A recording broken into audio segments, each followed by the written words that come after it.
Hi students. So நம்ம வந்து last ஒரு வீடியோல வந்து பாத்தீங்க அப்படின்னா 8th ஸ்டாண்டர்ட் இங்கிலீஷ் போயம் வந்து பாத்தீங்க அப்படின்னா ஹாபி ரீடிங் அப்படின்ற அந்த ஒரு போயம் வந்து நான் வந்து எக்ஸ்பிளைன் பண்ணியிருந்தேன். ஸோ இப்போ இந்த வீடியோல வந்து பாத்தீங்க அப்படின்னா புக் பேக் ஆன்சர்ஸ் எல்லாம் கண்டினியூ பண்றதா சொல்லியிருந்தேன். ஸோ அதுதான் வந்து நம்ம இப்போ இந்த வீடியோல பார்க்க போறோம். ஸோ இதில் வந்து நம்ம க்ளோசரி வந்து போயிடலாம். ஸோ க்ளோசரியில் வந்து பார்த்தீங்க அப்படின்னா அதனோட மீனிங்ஸ் வந்து கொடுத்துருக்காங்க.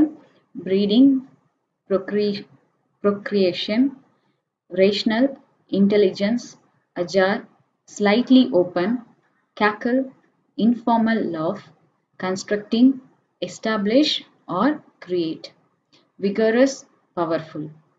சரி, ஓகே. நம்ம வந்து போயம் வந்து பார்த்தீங்க அப்படின்னா நான் வந்து ரீட் பண்ணி காமிச்சிருந்தேன். ஸோ அதில் வந்து இந்த மாதிரியான வேர்ட்ஸ்லாம் இருக்கு. ஸோ இந்த வேர்ட்ஸ்லாம் வந்து பார்த்தீங்க அப்படின்னா நம்ம நார்மலாக கேஷுவலாக யூஸ் பண்ணக்கூடிய ஒரு வேர்ட்ஸ் வந்து கிடையாது. ஸோ அதனால வந்து பார்த்தீங்க அப்படின்னா இந்த வேர்ட்ஸ்க்கு வந்து பார்த்தீங்க அப்படின்னா மீனிங் வந்து கொடுத்துருக்காங்க. ஸோ மீனிங்கில் வந்து பார்த்தீங்க அப்படின்னா என்ன சொல்லியிருக்காங்க அப்படின்னு வந்து பார்க்கலாம். ஃபர்ஸ்ட் வந்து ப்ரீடிங் இருக்கு இல்லையா? ஸோ ப்ரீடிங்க்கு வந்து பார்த்தீங்க அப்படின்னா ப்ரொக்ரியேஷன் அப்படின்னா என்ன அப்படின்னா டெவலப் ஆகிறது, நிறைய வந்து பார்த்தீங்க அப்படின்னா டெவலப் ஆகிட்டே இருக்கிறது. ஓகேங்களா? ஸோ அதுக்கு தான் வந்து பார்த்தீங்க அப்படின்னா ப்ரொக்ரியேஷன் அப்படின்னா மீனிங் வந்து சொல்கிறாங்க. ஸோ ரேஷ்னல் அப்படின்னா இன்டெலிஜென்ஸ், ஒரு அறிவாளித்தனமா. ஓகேங்களா? ஸோ அடுத்து அஜார்.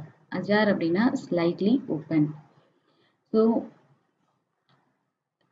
கேக்கல் அப்படின்னா இன்ஃபார்மல் லாஃப், ஒரு விதமான ஒரு சிரிப்பு அப்படின்னு வந்து சொல்லலாம். அதாவது நார்மலாக சிரிக்கக்கூடியது கிடையாது. பட் வந்து பார்த்தீங்க அப்படின்னா நம்ம ஒரு அமைதியாகவே நமக்கு உள்ள நம்ம வந்து சிரிச்சுப்போம். ஓகேங்களா? ஸோ அந்த மாதிரி சொல்கிறாங்க. இது எதுக்காக வந்து இந்த மாதிரி மீனிங் வந்து வருது அப்படின்னா நம்ம வந்து ரீடிங் புக்ஸ் தான் பார்க்குறோம் இல்லைங்களா? ஸோ அந்த பேசிஸில் தான் ஆத்தர் வந்து பார்த்தீங்க அப்படின்னா இந்த மாதிரியான வேர்ட்ஸ் யூஸ் பண்ணியிருக்காரு. ஸோ அதுக்கு தான் வந்து பார்த்தீங்க அப்படின்னா இந்த மாதிரி மீனிங் வந்து வருது. ஸோ நெக்ஸ்ட் கன்ஸ்ட்ரக்டிங் அப்படின்னா என்ன அப்படின்னா எஸ்டாப்ளிஷ் ஆர் கிரியேட். கன்ஸ்ட்ரக்ட் அப்படின்னா வீட்டாண்ட நம்ம டே டு டே லைஃப்ல வந்து பேசுவாங்க. வீடு வந்து கன்ஸ்ட்ரக்ட் பண்றாங்க, அங்க வந்து பில்டிங் வந்து கன்ஸ்ட்ரக்ஷன் வேலை நடக்குது அப்படின்னு சொல்லிட்டு. ஸோ அப்படின்னாவே நமக்கே புரியும். அதாவது டெவலப் பண்றாங்க, ஒரு கட்டுறாங்க, கிரியேட் பண்றாங்க. ஸோ அதுதான் வந்து பார்த்தீங்க அப்படின்னா மீனிங். ஸோ விகரஸ் அப்படின்னா பவர்ஃபுல். ஸோ ரொம்ப வந்து பார்த்தீங்க அப்படின்னா பவர்ஃபுல்லாக இருக்கக்கூடியதை வந்து பார்த்தீங்க அப்படின்னா விகரஸ் அப்படின்னு வந்து சொல்லுவாங்க. ஸோ நெக்ஸ்ட் வந்து நம்ம காம்ப்ரிஹென்ஷன் கொஸ்டின்ஸ் போயிடலாம். ஸோ அதில் வந்து பார்த்தீங்க அப்படின்னா நம்ம வந்து ஆன்சர்ஸ் வந்து பார்க்கலாம் வாங்க. ஸோ நம்ம வந்து இந்த புக் பேக் ஆன்சர்ஸ் வந்து பார்த்துடலாம். மை ஹாபி ரீடிங்கோடது நம்ம வந்து பார்க்கணும் இல்லையா? ஸோ ஃபர்ஸ்ட் கொஸ்டின் பாருங்க, what is the hobby of the poet? So answer பாருங்க, reading is the hobby of the poet. ஓகேங்களா? ஸோ நெக்ஸ்ட் கொஸ்டின் போகலாம். Second one, what does ajar mean? Answer. The word ajar means opening the door slightly. So அதாவது opening the door slightly அப்படின்னா ரொம்ப வந்து லைட்டாக ஸ்லோவாக வந்து ஓப்பன் பண்ணுறது அப்படின்ற மீனிங் வரும். ஓகேங்களா? ஸோ நெக்ஸ்ட் பாருங்க, third question, can the poet fly without wings? Answer, no, the poet cannot fly without wings. But his thoughts and imaginations can fly everywhere without wings. So அதாவது வந்து பார்த்தீங்க அப்படின்னா போயிட் வந்து பார்த்தீங்க அப்படின்னா இந்த ஒரு போயம் வந்து எக்ஸ்பிளைன் பண்ணியிருக்காரு. அண்ட் அதுவும் இல்லாமல் இந்த போயிட் வந்து பார்க்கும்போது அந்த லிரிக்ஸில் அந்த போயமில் வந்து பார்த்தீங்க அப்படின்னா ஃப்ளை விதவுட் விங்ஸ் அந்த மாதிரி வந்து வந்திருக்கும். ஸோ அதாவது வந்து பார்த்தீங்க அப்படின்னா யார் ஒருத்தராலையும் வந்து பார்த்தீங்க அப்படின்னா விங்ஸ் இல்லாமல் பறக்க முடியாது. ஓகேங்களா? ஸோ அந்த மாதிரி இருக்கும்போது போயிட்டால மட்டும் பறக்க முடியுமா என்ன? கண்டிப்பாக கிடையாது. ஸோ அவர் எதை பற்றி சொல்கிறாரு அப்படின்னு வந்து பார்க்கும்போது ஸோ அவரோட தாட்ஸ், அதுவும் இல்லாமல் இமேஜினேஷன்ஸ், அந்த ரீடிங் புக்ஸை வந்து ரீட் பண்ணும்போது இருக்கக்கூடிய அந்த ஒரு தாட்ஸ், இமேஜினேஷன்ஸ் வந்து பார்த்தீங்க அப்படின்னா நல்லா இருக்கும். ஸோ இதை பற்றி நான் வந்து போயமில் வந்து எக்ஸ்பிளைன் பண்ணியிருந்தேன். அதாவது ஒரு கதை, ஒரு ஃபாரஸ்ட், அதை பற்றி நீங்கள் படிக்கிறீங்க, அந்த மாதிரியான ஸ்டோரிஸ் பார்க்குறீங்க அப்படின்னா அதை உங்களை அறியாமலே நீங்கள் இமேஜினேஷன் பண்ணுவீங்க. அண்ட் அதுவும் இல்லாமல் அந்த பிளேஸுக்கு வந்து போன மாதிரியான ஒரு ஃபீல் வந்து உங்களுக்கு வந்து உங்களை அறியாமலே வந்து நீங்கள் இமேஜினேஷன் பண்ணி பார்ப்பீங்க அப்படின்னு நான் வந்து போயம் எக்ஸ்பிளைன் பண்ணும்போது நான் உங்களுக்கு எல்லாமே எக்ஸ்பிளைன் பண்ணியிருந்தேன். ஸோ அந்த மாதிரி தான் வந்து பார்த்தீங்க அப்படின்னா போயிட் வந்து இந்த மாதிரி ஒரு தாட்ஸ் அண்ட் இமேஜினேஷன்ஸ் தான் வந்து பார்த்தீங்க அப்படின்னா ஃப்ளை பண்ணுது அப்படின்ற மாதிரி சொல்லியிருக்காரு. ஓகேங்களா? பட் போயிட்டால அண்ட் யார் ஒருத்தராலையும் விங்ஸ் இல்லாமல் பறக்க முடியாது. ஸோ நோ, தி போயிட் cannot fly without wings, but his thoughts and imaginations can fly everywhere without wings. So நம்மளோட தாட்ஸ் அண்ட் இமேஜினேஷன்ஸ்க்கு வந்து பார்த்தீங்க அப்படின்னா எந்த விதமான ரெக்கைகளும் தேவையே கிடையாது. ஸோ நம்ம வந்து பார்த்தீங்க அப்படின்னா ஒரு கார்டை பற்றி ஒரு கதை படிக்கிறோம், இல்லை ஏதாவது ஒரு சயின்டிஃபிக் ரிலேட்டட் ரோபோட்டிக்ஸ் பற்றி ஏதாவது படிக்கிறோம். ஸோ நம்மளோட தாட்ஸ் வந்து பார்த்தீங்க அப்படின்னா உடனடியாக அந்த ரோபோட்ஸ் பற்றி திங்க் பண்ணுவோம், உடனடியாக அந்த ஃபாரஸ்ட் பற்றி திங்க் பண்ணுவோம், உடனடியாக அந்த அனிமல்ஸ் பற்றி. ஸோ இந்த மாதிரி வந்து திங்க் பண்ண நம்ம உடனே ஒரு காட்டை பற்றி திங்க் பண்ணுவோம், காட்டிலே நம்ம வந்து இருக்க மாதிரி அந்த மாதிரியான ஒரு ஃபீல் நமக்கு வந்து கிடைக்கும். ஸோ அந்த மாதிரி டிஃப்ரெண்டாக தாட்ஸ் அண்ட் இமேஜினேஷன்ஸ் வந்து போகிறதுக்கு மனுஷங்களுக்கு விங்ஸ் வந்து தேவை கிடையாது இல்லையா? பட் நம்ம இயற்கையா நம்ம பறக்கணும் அப்படின்னா கண்டிப்பா வந்து நமக்கு விங்ஸ் வந்து தேவை. ஆனா அதோட நம்மளோட தாட்ஸ் அதுக்கெல்லாம் வந்து பார்க்கும்போது எந்த விதமான விங்ஸும் தேவை கிடையாது. ஒரு பேர்ட் பறக்குது அப்படின்னு சொல்றாங்க அப்படின்னா அதை பார்க்கும்போது நமக்கே வந்து பார்த்தோம் அப்படின்னா பறக்கணும் போல தோணும். அந்த கதைகளை வந்து பார்க்கும்போது அந்த பேர்ட் பறந்து போச்சு, பறந்து போகும்போது வந்து பார்த்தீங்க அப்படின்னா இன்னொரு ஒரு பேர்டு வந்து பார்த்தீங்க அப்படின்னா பயங்கரமா துரத்திட்டு வருது அப்படின்னு சொல்றாங்க அப்படின்னா நம்மளால வந்து அதை ஃபீல் பண்ண முடியும். அதாவது வந்து ஃபாஸ்ட்டா வந்து அந்த பேர்ட் வந்து போயிட்டு அங்கேருந்து தப்பிக்கணும் அப்படின்னு சொல்லிட்டு நமக்கு அந்த உணர்வு கிடைக்கும். நம்மளோட தாட்ஸ் உடனடியா அத பத்தி திங்க் பண்ண ஆரம்பிக்கும். ஸோ அந்த மாரி இருக்கும்போது அதுதான் வந்து பார்த்தீங்க அப்படின்னா, ஃப்ளை வித்தவுட் விங்ஸ் அப்படின்னு வந்து சொல்றாங்க. ஓகேங்களா? நெக்ஸ்ட் பாருங்க 4th question. What can the children do to society if they read? Answer. If all the children read the books, it can construct a powerful society. So எல்லா குழந்தைகளும் வந்து பார்த்தீங்க அப்படின்னா இந்த புக்ஸ் வந்து படிக்க ஆரம்பிச்சாங்க அப்படின்னா நிறைய புரிதல்கள் நிறைய வந்து பார்த்தீங்க அப்படின்னா அண்டர்ஸ்டாண்ட் பண்ணிப்பாங்க. ஸோ அந்த மாதிரி இருக்கும்போது வந்து பார்த்தீங்க அப்படின்னா ரொம்ப மாரல் வேல்யூஸ் இந்த சொசைட்டி வந்து ரொம்பவே பவர்ஃபுல்லாக ரொம்ப நல்லா இருக்கும் அப்படின்னு வந்து சொல்றாங்க. ஸோ நெக்ஸ்ட் 5th கொஸ்டின் போயிடலாம். What is the theme of the poem? So அதாவது இந்த ஹாபி ரீடிங் இந்த ஒரு போயமோட தீம் வந்து என்ன அப்படின்னு பார்க்கும்போது ஸோ அதே தான் the theme of the poem is reading hobby. ஓகேங்களா? அதாவது ஹாபி அப்படின்னா நமக்கு ஆல்ரெடி தெரிஞ்சும் நம்ம ப்ரோஸ்லயும் பார்த்துருக்கோம். ஸோ ஹாபின்னும் போது நமக்கு இருக்கக்கூடிய அந்த ஒரு ஃப்ரீ டைம்ல நமக்கு ஹாபி அதாவது நம்ம வந்து ஒரு கார்டனிங் பண்றதோ இல்லை ஏதாவது வந்து பார்த்தீங்க அப்படின்னா இந்த மாதிரி நம்மளோட இன்ட்ரெஸ்ட் வந்து பார்த்தீங்க அப்படின்னா அது மேலே செலுத்துறது. ஸோ அந்த மாதிரி ரீடிங் வந்து பார்த்தீங்க அப்படின்னா ஒரு ஹாபி அப்படின்னு சொல்றாங்க. ஸோ நான் ஆல்ரெடி சொன்ன மாதிரி தான் ரீடிங் அப்படின்னும் போது நமக்கு லைஃப்ல கிடைக்கக்கூடிய எக்ஸ்பீரியன்ஸ் எல்லாமே நம்ம புக்ஸ் படிக்கிறது மூலயமா நமக்கு கிடைக்கும் அப்படின்னு நான் லாஸ்ட் வீடியோல சொல்லியிருந்தேன். ஸோ கண்டிப்பா வந்து உங்களுக்கு ரீடிங் வந்து ஹாபியா இல்லை அப்படின்னாலும் கண்டிப்பா இதுக்கு மேலே வந்து வச்சுக்கோங்க. ஸோ நிறைய விஷயங்கள் படிங்க அண்ட் நிறைய விஷயங்கள் வந்து பார்த்தீங்க அப்படின்னா எக்ஸ்பீரியன்ஸ் பண்ணலாம். சரி, ஓகே. நாம வந்து பார்த்தீங்க அப்படின்னா நெக்ஸ்ட் செக்ஷனுக்கு வந்து போயிடலாம். ஸோ நெக்ஸ்ட் செக்ஷன் என்ன அப்படின்னா on the basis of your understanding of the poem tick the most suitable option to complete the statements. ஓகேங்களா? ஸோ இதில் பாருங்க ரீடிங். ஓகேங்களா? ஸோ ரீடிங்கில் வந்து ரீடிங் பண்ணும்போது வந்து உங்களுக்கு வந்து என்ன வந்து நடக்குது அப்படின்னு வந்து ஒரு ஆப்ஷன்ஸ். ஸோ அதுக்கு வந்து ஆன்சர் பாருங்க.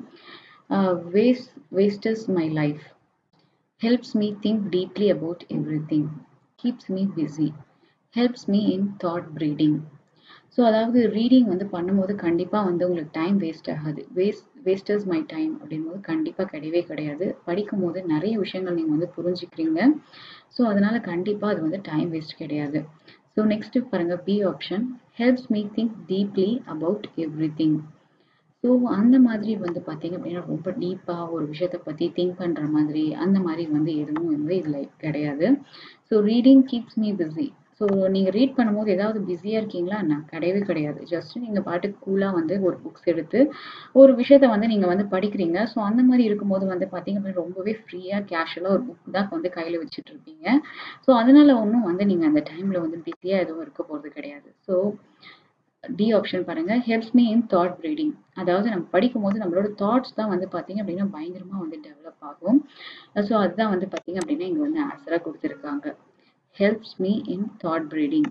ஸோ அதாவது நம்மளோட தாட்ஸ் தான் வந்து பார்த்தீங்க அப்படின்னா பயங்கரமா வந்து டெவலப் ஆகும். ஸோ இது மூலயமா வந்து பார்த்தீங்க அப்படின்னா நிறைய விஷயங்கள் நிறைய மெச்சூரிட்டி வந்து கிடைக்கும், நிறைய விஷயங்கள் நீங்கள் வந்து கற்றுக்கலாம். ஸோ இதனால தான் வந்து பார்த்தீங்க அப்படின்னா இந்த ரீடிங்கோட இம்பார்ட்டன்ஸ் வந்து அந்த அளவுக்கு வந்து சொல்றாங்க. ஸோ நெக்ஸ்ட் பாருங்க, சாரி, மை ஹாபி. ஓகேங்களா? ஸோ உங்களோட ஹாபி என்ன அப்படின்னா arguing in the court, working in hospitals, taking me for and near, selling goods in a wholesale market. So அதாவது ஹாபி அப்படின்றதுக்கு வந்து ஒரு டிஃப்ரென்ஸ் வந்து தெரியணும் இல்லையா? நான் ஆல்ரெடி வந்து சொல்லியிருந்தேன். ஹாபி அப்படின்னும் போது நமக்கு பிடிச்ச ஒரு விஷயத்த அண்ட் அதுவும் இல்லாம நம்மளோட ஃப்ரீ டைம்ல ரொம்ப நம்ம விரும்பி செய்யக்கூடிய ஒரு விஷயம் தான் வந்து பார்த்தீங்க அப்படின்னா ஹாபி அப்படின்னு சொல்றது. ஸோ ஹாபிக்கும் நம்மளோட ஒர்க்கு அது எல்லாத்துக்கும் நிறைய வித்தியாசம் இருக்கு. ஓகேங்களா? ஸோ இதுல பாருங்க, ஆர்கியூவிங் இன் தி கோர்ட் அப்படின்னும் போது இது வந்து பார்த்தீங்க அப்படின்னா ஒரு லாயர் அந்த மாதிரியான ஒரு ஜாப் செய்யக்கூடிய ஒரு வேலை. ஓகேங்களா? ஸோ நீங்க ஹாபிக்கும் ஜாபுக்கும் நிறைய டிஃப்ரென்ஸ் இருக்கு. ஸோ இந்த டிஃப்ரென்ஸ் வந்து கண்டிப்பா உங்களுக்கு வந்து நான் சொல்லக்கூடிய எக்ஸ்பிளனேஷன்ஸ் புரிய வைக்கும். பி ஆப்ஷன் பாருங்க, working in hospitals. So working in hospitals அப்படின்னும் போது அது வந்து ஒரு ஜாப். இல்லை நீங்கள் ஒரு டாக்டராக இருக்கலாம், நீங்கள் ஒரு நர்ஸாக இருக்கலாம், நீங்கள் வந்து ஒரு கேரியர் வந்து டெவலப் பண்ணி நீங்கள் அதில் இருக்கீங்க. ஸோ அது வந்து ஹாபி கிடையாது. ஸோ சி ஆப்ஷன் பாருங்க, taking me for and near. ஓகேங்களா? ஸோ இப்போ இங்கே இந்த ஒரு போயமில் நம்ம வந்து ஹாபி ரீடிங்கில் வந்து பார்த்தீங்க அப்படின்னா ரீடிங்கில் வந்து என்ன சொல்லியிருக்காங்க அப்படின்னா taking me for and near அப்படின்னு சொல்கிறாங்க இல்லையா? ஸோ இதில் தான் நம்மளோட தாட்ஸ்க்காக வந்து பார்த்தீங்க அப்படின்னா அந்த தாட்ஸ் அண்ட் இமேஜினேஷன்ஸ் வந்து கிட்டே இருக்கக்கூடிய பிளேஸ், அதாவது தூரம் எங்கேனாலும் வந்து பார்த்தீங்க அப்படின்னா இட் டேக்ஸ் யூ, அந்த தாட்ஸ் வந்து உங்களுக்கு கொண்டு போகும் அப்படின்னு நம்ம வந்து பேசணும். ஸோ சி ஆப்ஷன் தான் வந்து பார்த்தீங்க அப்படின்னா ரைட். ஸோ டி பாருங்க, செல்லிங் குட்ஸ் இன் அ ஹோல்சேல் மார்க்கெட். அகெயின் இது வந்து பார்த்தீங்க அப்படின்னா ஒரு விதமான டைப் ஆஃப் ஜாப் தான். சரி, ஓகேங்களா? இப்போ உங்களுக்கு வந்து ஹாபினா என்ன அப்படின்றது உங்களுக்கு நல்லா புரிஞ்சிருக்கும் நம்புறேன். ஸோ நெக்ஸ்ட் வந்து பாருங்க, reading. So A option, helps me to weep and cry. B, let's me fly without wings. Works and fields to produce food. Helps me asleep quickly. So அதாவது நீங்கள் வந்து படிக்கும்போது ரீடிங் வந்து பண்ணும்போது உங்களுக்கு வந்து என்ன வந்து ஒரு பெஸ்ட்டான ஒரு விஷயம் அப்படின்னு சொல்லிட்டு நம்ம வந்து இந்த 4 ஆன்சர்ஸ்லேருந்து நம்ம ஃபைண்ட் அவுட் பண்ணணும். ஃபர்ஸ்ட் பாருங்க, helps me to weep and cry. Books படிக்கும்போது நீங்கள் வந்து அழுக போகிறீங்களா? கண்டிப்பாக கிடையவே கிடையாது. புக்கில் வந்து ரொம்பவே இன்ட்ரெஸ்டிங்காக, ரொம்பவே வந்து க்யூட்டாக நிறைய விஷயங்கள் வந்து சொல்லியிருப்பாங்க.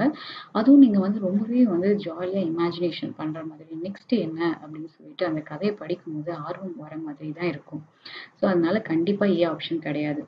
பி ஆப்ஷன் பாருங்க, let me fly without wings. அதாவது உங்களோட தாட்ஸ், இமேஜினேஷன்ஸ் எல்லாமே வந்து பார்த்தீங்க அப்படின்னா அந்த கதை வந்து படிக்கும்போது பயங்கரமா வந்து பார்த்தீங்க அப்படின்னா அந்த ஒரு இடத்துலயே நீங்க வந்து போற மாதிரி, அந்த ஒரு இடத்துல நீங்க பறக்கிற மாதிரி, அந்த பேர்ட்ஸ் இருக்கா அந்த மாதிரி கதைகள் படிக்கும்போது அந்த மாதிரி ஒரு ஃபீல் வந்து உங்களுக்கு கொடுக்கும் இல்லையா?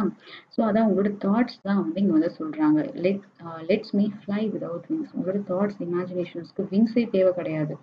ஓகேங்களா? நீங்க எங்க வேணா வந்து இமேஜின் பண்ணி உங்களோட தாட்ஸ் வந்து கொண்டு போகலாம். ஸோ ஆன்சர் வந்து பார்த்தீங்க அப்படின்னா option B, let's me fly without wings. Option C பாருங்க, works in fields to produce food. So reading மூலயமா இந்த மாதிரியான விஷயங்கள் எதுவும் நடக்க போகிறது கிடையாது. அதாவது ஒர்க்ஸ் இன் ஃபீல்ட்ஸ் அப்படின்னா அதாவது நிலங்களில் வந்து ஒர்க் பண்ணி அங்கே வந்து அரிசி இந்த மாதிரியான தானியங்கள் விளைவிக்கிறது அந்த மாதிரி சொல்கிறாங்க. ஸோ அந்த மாதிரி படிக்கிறது மூலயமா எதுவும் நீங்கள் செய்ய போகிறது கிடையாது. ஒன்லி நீங்கள் படிக்க தான் போகிறீங்க. அங்கே உங்களோட தாட்ஸ் மட்டும் தான் வந்து பார்த்தீங்க அப்படின்னா நிறைய விஷயங்களை வந்து யோசிக்க போகுது. அந்த மாதிரி தான் நடக்க போகுது இல்லையா? ஸோ நெக்ஸ்ட் பாருங்க, D option, helps me asleep quickly. So படிக்கிறதுனால நீங்க வந்து சீக்கிரமா தூங்க போறீங்களா என்ன? கிடையவே கிடையாது. ரொம்பவே இன்ட்ரெஸ்ட்டா, ரொம்பவே வந்து பயங்கரமா வந்து படிக்கும்போது கண்டிப்பா வந்து தூங்க போறது கிடையாது. ஓகேங்களா? ஸோ நெக்ஸ்ட் ரீடிங் பாருங்க. நெக்ஸ்ட் ஆப்ஷனும் A option, blesses the children who read, helps the children to construct society, blesses the teachers who teach, blesses the farmers who produce food. So இதுல வந்து பார்த்தீங்க அப்படின்னா blesses the children who read அப்படின்னு A option சொல்லியிருக்காங்க. So கண்டிப்பாக கிடையாது. எந்த பிளெஸ்ஸிங்ஸை வந்து ரீடிங் மூலயமா வந்து கிடைக்க போகிறது கிடையாது. ஓகேங்களா? ஸோ நெக்ஸ்ட் பாருங்க, B option, help the children to construct society. அதாவது இந்த ஒரு சொசைட்டிக்கு வந்து பார்த்தீங்க அப்படின்னா படிக்கிறது மூலயமா நிறைய இமேஜினேஷன், நிறைய தாட்ஸ் டெவலப் ஆகி நிறைய வந்து பார்த்தீங்க அப்படின்னா சொசைட்டியில் ஒரு சூப்பர்வான ஒரு சொசைட்டியை வந்து சில்ட்ரனால கிரியேட் பண்ண முடியும். ஸோ இதுதான் வந்து பார்த்தீங்க அப்படின்னா கரெக்டான option. helps the children to construct society. See பாருங்க, blesses the teachers who teach. So ரீடிங்னால டீச்சர்ஸ்க்கு எந்த விதமான பிளெஸ்ஸிங்ஸும் வந்து வரப்போகிறது கிடையாது. Option D, blesses the farmers who produce food. So இதுவும் இந்த ஆப்ஷனும் வந்து தப்பு. சரி, ஓகே, நம்ம வந்து நெக்ஸ்ட் வந்து போயிடலாம்.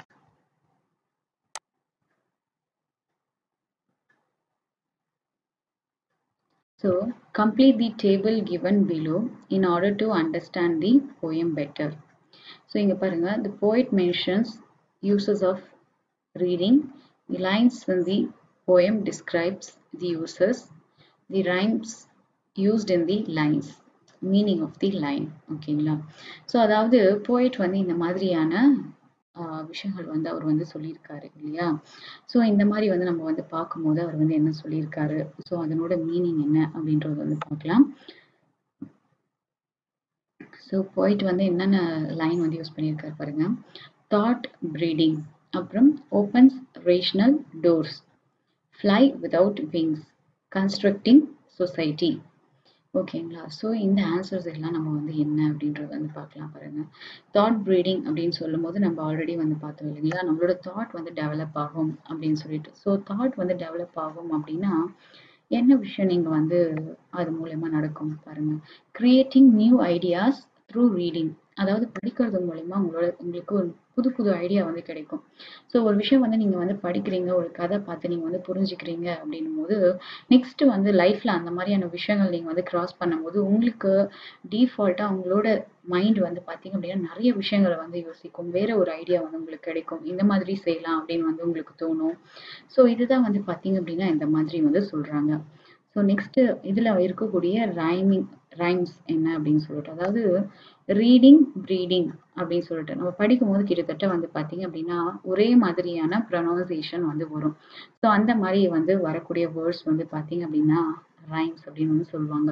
இப்போ பாருங்க, ரீடிங் ப்ரீடிங். ஓகேங்களா? So meaning of the line என்ன அப்படின்னு வந்து பார்க்கலாம். ஸோ இதனோட மீனிங் என்ன அப்படின்னா, reading helps one create new ideas and thoughts. ஓகேங்களா? இதுதான் இந்த மாதிரி ரீடிங் வந்து பண்ணும்போது ரொம்பவே வந்து புது புது ஐடியா, புது புது தாட்ஸ் நமக்குள்ள வந்து யோசிக்கிறதுக்கும் அண்ட் அதுவும் இல்லாம செய்யறதுக்கும் ரொம்பவே வந்து ஹெல்ப்ஃபுல்லா இருக்கும் அப்படின்னு சொல்றாங்க. ஸோ நெக்ஸ்ட் வந்து பாருங்க, ஓப்பன்ஸ் ரேஷனல் டோர்ஸ் அப்படின்னு சொல்றாங்க. ஸோ அப்படின்னா என்ன? Reading opens once intelligence. So அதாவது இன்டெலிஜென்ஸ் என்ன அப்படின்னா புத்தி கூர்மை, அறிவாளித்தனம் அப்படின்னு சொல்லுவாங்க. ஸோ இந்த மாதிரி இருக்கும்போது நம்ம வந்து நம்மளோட மைண்ட் வந்து பாத்தீங்க அப்படின்னா ரொம்பவே வந்து அறிவாளித்தனமா அண்ட் ரொம்பவே வந்து ஸ்கில்லா வந்து நம்ம யோசிக்கலாம் அப்படின்னு வந்து சொல்றாங்க. ஸோ இதுல ரைம்ஸ் என்ன பாருங்க, ஃபார் ஜார் அப்படின்னு சொல்லிட்டு நான் ஆல்ரெடி சொல்லியிருந்தேன் இல்லைங்களா? நம்ம ப்ரொனவுன்சியேஷன் பண்ணும்போது கிட்டத்தட்ட ஒரே மாதிரியான ப்ரொனவுன்சியேஷன் சவுண்ட் வந்து எண்ட் ஆகும். ஓகேங்களா? So reading books opens a mens intelligence and knowledge. ஓகேங்களா? ஸோ அதான் சொல்லியிருப்பாங்க. ஸோ நெக்ஸ்ட் பாருங்க, ஃப்ளை விதவுட் விங்ஸ் அப்படின்னா enables to fly without wings. So இதுல வந்து ரைம்ஸ் என்ன பாருங்க, cry fly. So reading allows us to fly without wings in own imagination. So அதுதான் நம்ம வந்து பார்த்தோம் அப்படின்னா விங்ஸ் இல்லாமல் கண்டிப்பாக வந்து யாராலையும் பறக்க முடியாது. ஆனால் நம்மளோட தாட்ஸ், இமேஜினேஷன்ஸ், இந்த கதைகளை படிக்கும் போது அதை வந்து நீங்கள் ஃபீல் பண்ணும்போது உங்களே அறியாமல் அந்த இடத்துல வந்து இருக்க மாதிரி உணர்வீங்க பார்த்தீங்களா? ஸோ அதுதான் வந்து பார்த்தீங்க அப்படின்னா இமேஜினேஷன் அப்படின்னு வந்து சொல்கிறாங்க.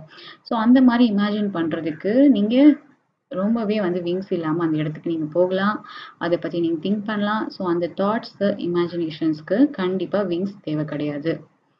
ஸோ பாருங்க, நெக்ஸ்ட் கன்ஸ்ட்ரக்டிங் சொசைட்டி, பில்டிங் அ விகரஸ் சொசைட்டி. ஸோ ஆல்ரெடி நம்ம வந்து பார்த்தோம் அப்படின்னா விகரஸ்னா என்ன அப்படின்னா ரொம்ப பவர்ஃபுல் அப்படின்னு நம்ம பார்த்தோம் இல்லைங்களா மீனிங்கா? ஸோ அதுதான் நம்ம இந்த சொசைட்டியை வந்து பார்த்தீங்க அப்படின்னா ரொம்பவே பவர்ஃபுல்லாக வந்து கிரியேட் பண்ண முடியும் அப்படின்னு சொல்லலாம்.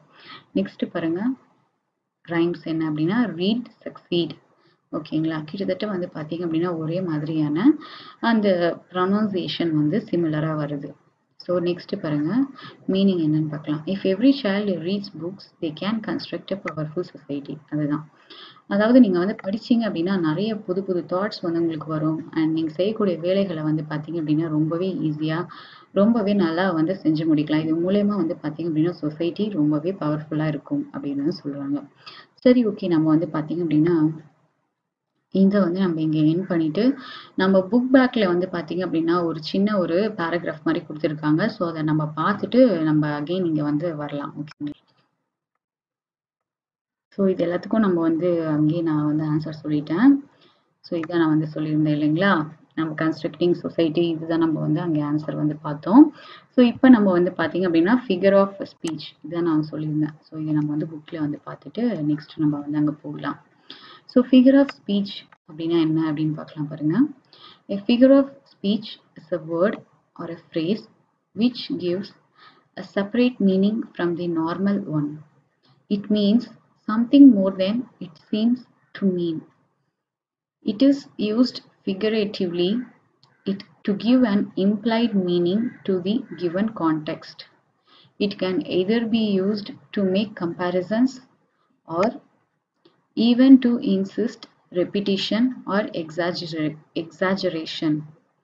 Figures of speech provide a dramatic effect. சரி, ஓகே.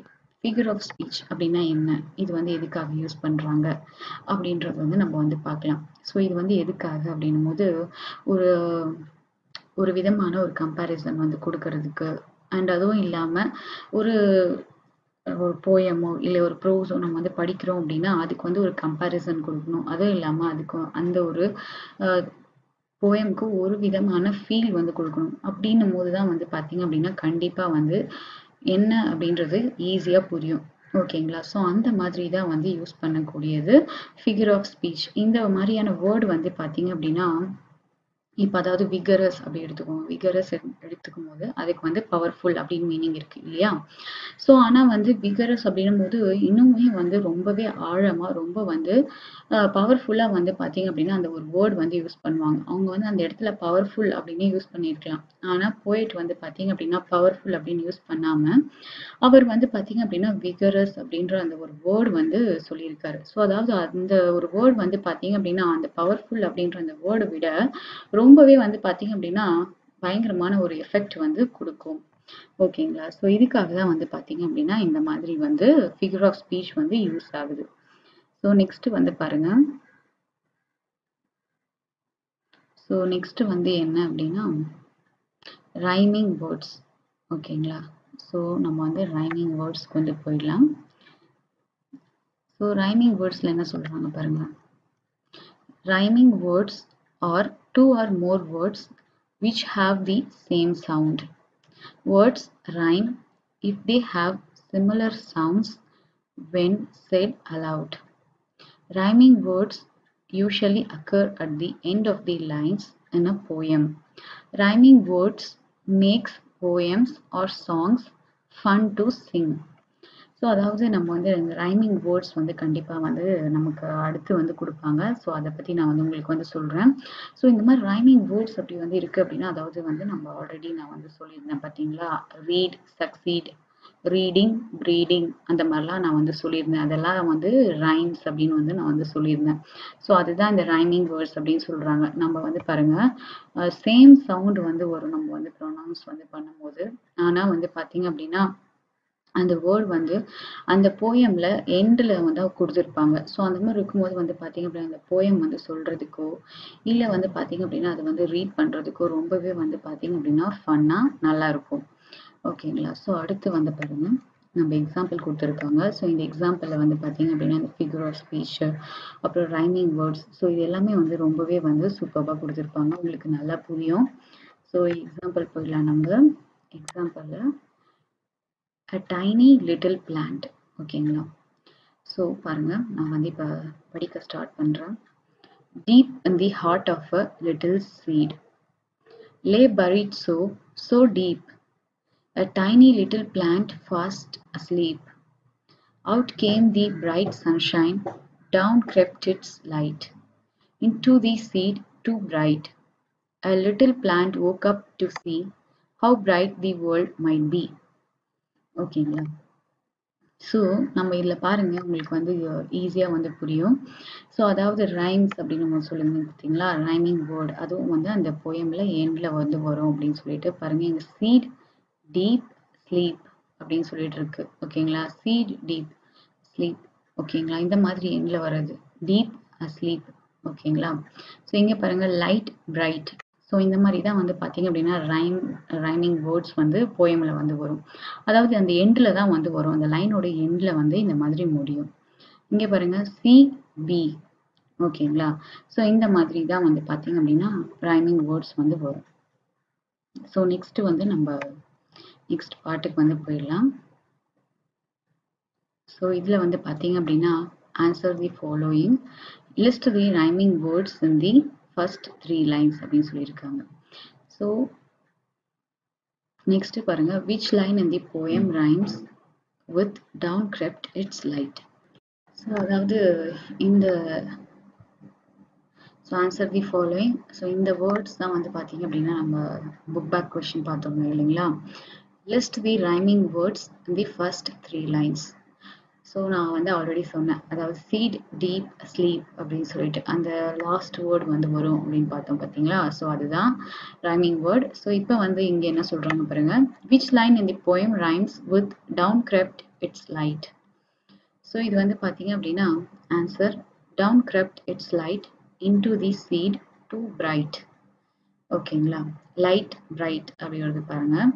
ஸோ இதுதான் வந்து பார்த்தீங்க அப்படின்னா இந்த போயம்ல இருக்கக்கூடிய அந்த rhyming words. So rhyming words அப்படின்னா என்ன அப்படின்றத நம்ம ஆல்ரெடி வந்து லெசன்ல வந்து பார்த்தோம். உங்களுக்கு நல்லா புரிஞ்சிருக்கும் அப்படின்னு வந்து நினைக்கிறேன்.